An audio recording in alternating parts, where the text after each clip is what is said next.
there's one thing we learned from the Democrat debates is that there's no wiggle room between Hillary and Bernie on the topic of white racism.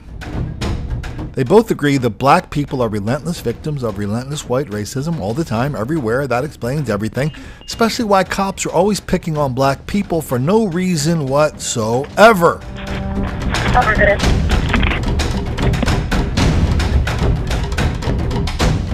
Why don't we take a look at a recent encounter with a white cop and a black driver, and we'll add a little commentary from Hilary and Bernie.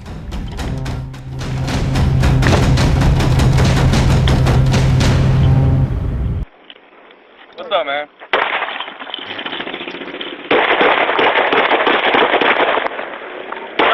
Shot fired.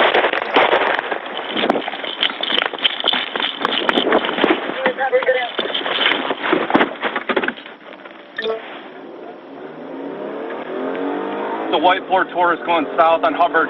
He shot me. I'm not hit. When 51% of African American kids today are unemployed or underemployed, you know what we're going to do? We're going to provide education and jobs for those kids, not jails and incarceration. He's a black male driver. He has a handgun.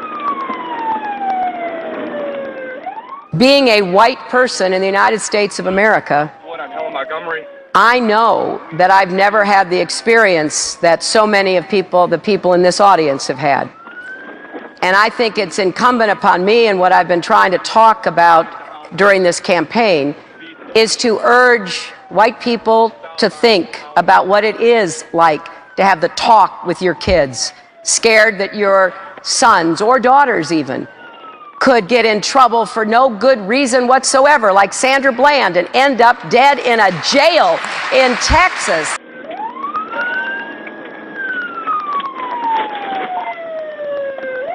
We are east on Bowman. And I have spent a lot of time with the mothers of African American children who have lost them, Trayvon Martin's mother. And I've gotten to know them, I've listened to them, and it has been incredibly humbling because I can't pretend to have the experience that you have had and others have had.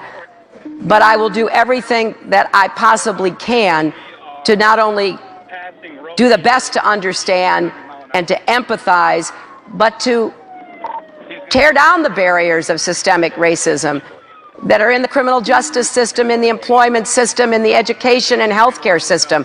That is what I will try to do, to deal with what I know is the racism that still stalks our country. Senator. We are east on Goodale from Kendall. I was with some young people active in the Black Lives Matter movement. Young lady comes up to me and she says, "You don't understand what police do in certain black communities. You don't understand the degree to which we are terrorized." And I'm not just talking about the horrible shootings that we have seen, which have got to end, and we've got to hold police officers accountable. I'm just talking about everyday activities where police officers are bullying people. Northbound Redner. When you're white, you don't know what it's like to be living in a ghetto.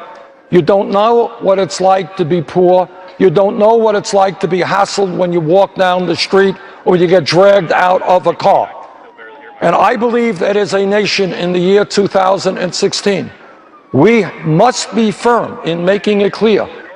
We will end institutional racism and reform a broken criminal justice system. Thank you. Eastbound Keith.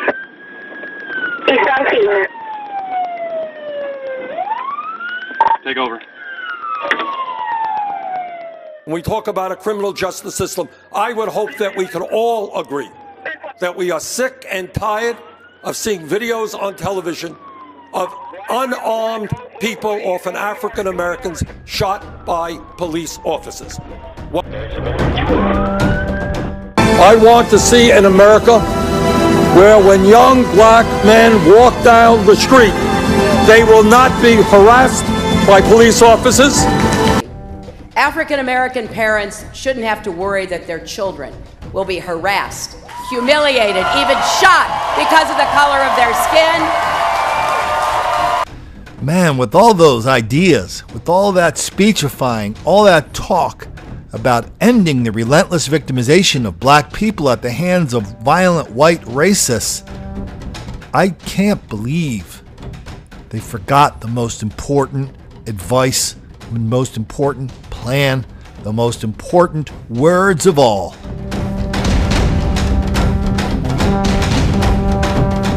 Don't make the black kids angry.